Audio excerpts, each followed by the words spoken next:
Welcome to the JMC True Crime channel. Thank you so much for joining me. Today's case is profound. Profound in the most repugnant of ways. Today's case involves kidnapping, rape, and further acts of insidiousness that can be hidden behind the mask that some people present to the world. What happens when a couple bound by vows of love and loyalty take that to the very extreme? Let's find out. So, strap in and let's get stuck in.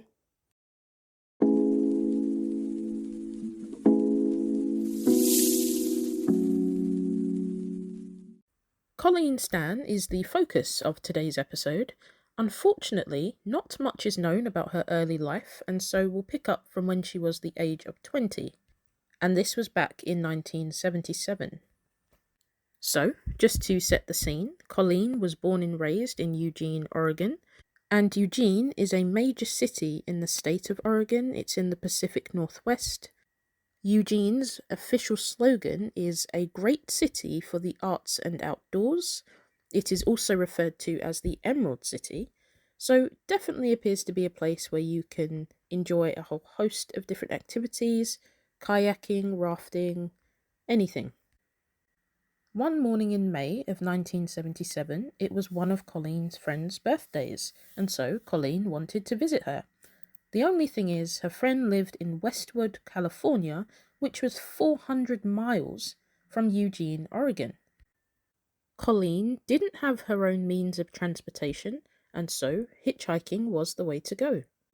Hitchhiking is a means of soliciting a ride. Essentially, you stand by the edge of the road, you put your thumbs up, and then anyone that is willing will allow you into their car and drive you either completely to your destination or partially. It may be that you need to hitchhike a few times to reach your final destination. Now, in today's world, it may sound a little odd to do this, very dangerous indeed. I couldn't imagine getting into a stranger's car or vice versa, allowing a stranger into my car, just because you don't know who it is you're coming into contact with. But times have changed. We are living in 2022.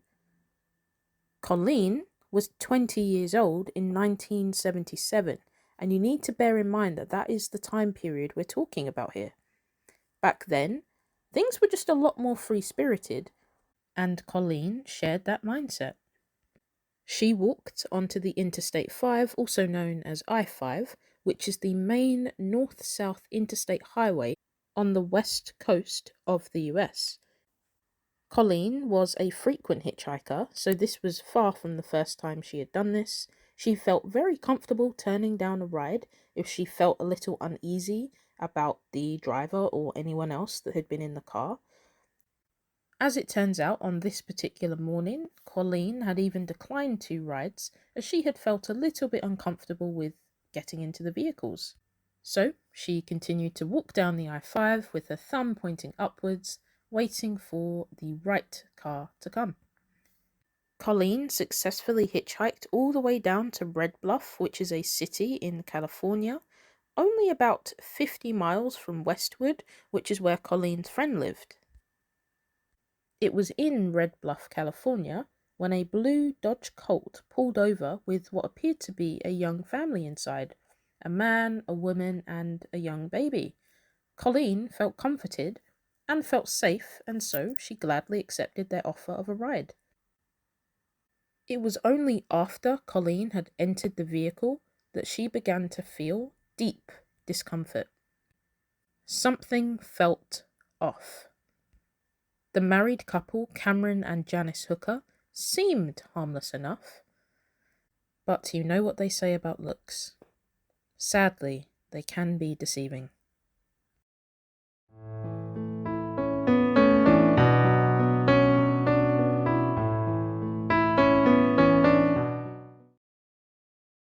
Cameron, who was driving, stopped at a gas station to refill the car. This also gave Colleen an opportunity to get out of the car, and she very nearly didn't get back in. But because the couple was so kind to her, She felt ashamed for having this nagging feeling at the back of her head that something wasn't right. At this point, she had nothing concrete to validate her suspicions. It was just this gut feeling. But again, the couple were being so nice, therefore she didn't know how to reconcile this internal conflict. In an effort to get out of her own head, she shook off that feeling and decided to get back in the car. And with that, the journey recommenced. It wasn't long before Cameron made a detour to look at some ice caves, and it was this moment where Colleen's suspicions were confirmed. Having pulled a knife from his pocket, Cameron walked up to Colleen and held said knife to her throat. He asked, "Are you going to do whatever I say?" Colleen, shaking with fear, and I mean shaking, she said one word. She said yes. Saying yes did two things. Saying yes destroyed her life, and saying yes saved her life. Colleen was subsequently bound, blindfolded, and gagged. Cameron, armed with a heavy, soundproofed plywood box, fastened it to her head. This almost suffocated her. She could then feel them putting her into a sleeping bag. This head box was designed to prevent light, sound, and fresh air from entering. You can only imagine how isolating that must have felt. With Colleen now contained, so to speak, the married couple put her in their car and drove her back to their home. A home for them, but a prison for Colleen. Upon entering their home, they quickly placed Colleen into a coffin-sized wooden box and left her in the cellar. Colleen didn't know it then, but that box would be inhabited by her for the next 7 years. 7 years! The events that follow are torturous, they are harrowing, they are wicked. On the first night of Colleen's kidnapping, she was left dangling from the ceiling by her wrists. Cameron beat her, and she was left blindfolded and suspended whilst Janice and Cameron had sex below her. Every day thereafter was hellish. She would be locked in that coffin-sized wooden box for 23 hours a day. So only 1 hour a day was she freed from that box, but still imprisoned by Janice and Cameron. In January of 1978, roughly 7 months since her kidnapping, Colleen was given a contract and forced to sign herself into slavery for life. As a form of manipulation, Cameron convinced Colleen that she was being watched by this powerful organization called the Company, and the Company would painfully torture both her and her family if she ever tried to escape. Now, the Company was an utter fabrication concocted by Cameron, but Colleen had spent the past 7 months being tortured, living in fear, suffering relentless anguish. Of course she believed him. Why wouldn't she? The Company became this invisible noose tied around Colleen's neck. If she pulled too hard, they would kill her family. And Colleen wouldn't have that. So, she did what she was told. She stayed in line. She was obedient. Colleen became a slave who was referred to as the letter K, and she was forced to call Cameron master. She was also not allowed to speak without permission. It is said that Cameron wanted Colleen to emulate a female character from a French novel called Story of O, so he began raping her. This consisted of oral rape. For the purposes of telling the complete story, I do need to go into further detail, graphic detail, and if that's something that may trigger you, please do skip ahead a few minutes. So, Cameron avoided vaginally raping Colleen. He considered this to be a breach in an agreement that he had made with his wife, Janice. What agreement, you ask? Well, prior to the couple having kidnapped Colleen, they had reached an agreement. The agreement was that Cameron could capture a slave to take Janice's place. Up until that point, Cameron had been using Janice as the subject of his sadomasochism. You may have already inferred this, but Cameron was very interested in BDSM. BDSM is the catch-all phrase for a wide range of sexual practices. These practices can include bondage and discipline, dominance and submission, sadism and masochism. Cameron was enthralled by all of the above. I do just want to quickly note that there is absolutely nothing wrong with BDSM. It can be a healthy thing to partake in, permitting that all of the parties are consenting. And of course, today's case is one where that is not true. Okay, so back to the case.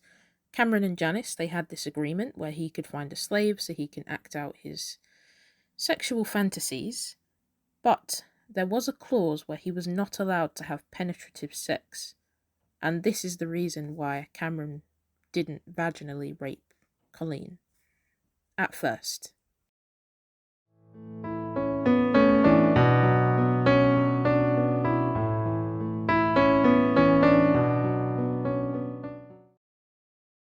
He did rape Colleen both vaginally and anally with objects. Furthermore, Janice and Cameron moved into a mobile home, still in Red Bluff, taking Colleen with them. She remained locked in a wooden box under the couple's waterbed. In 1978, Janice gave birth to their second child, still on the waterbed, with Colleen just below. Colleen's greatest fear throughout this entire time was the company. The fear that they would kill her and kill her family. And Cameron brought them up every day to reinforce that fear. Colleen complied with Cameron's demands, anything to avoid the most severe of punishments. Over time, he allowed her to go out to jog, to do some work in the yard, and to care for the couple's two children. The reason why he allowed this is because he knew that he had complete control. That's why he was arrogant enough to allow her outside of the house. And he knew that she wouldn't try to run. Taking this a step further, in 1981, after years of captivity, he allowed Colleen to visit her family. During these recent years, Colleen's family and friends had been going out of their minds trying to figure out what happened to her. All they knew is that she had gone to Westwood to see her friend. They expected her to be back in a few days, but it's been years and nothing. And Colleen wasn't the type of person to just wander off and make no contact. She would check in. The fact that she didn't raised a lot of suspicion, and rightly so. They also raised a missing persons report with the local police department, but sadly, nothing really came of it. So, back to 1981, when Colleen was visiting her family, saying she was overjoyed would be an understatement. She was beaming. Finally, she gets to see her loved ones, after over 3 years of only getting to see her abusers.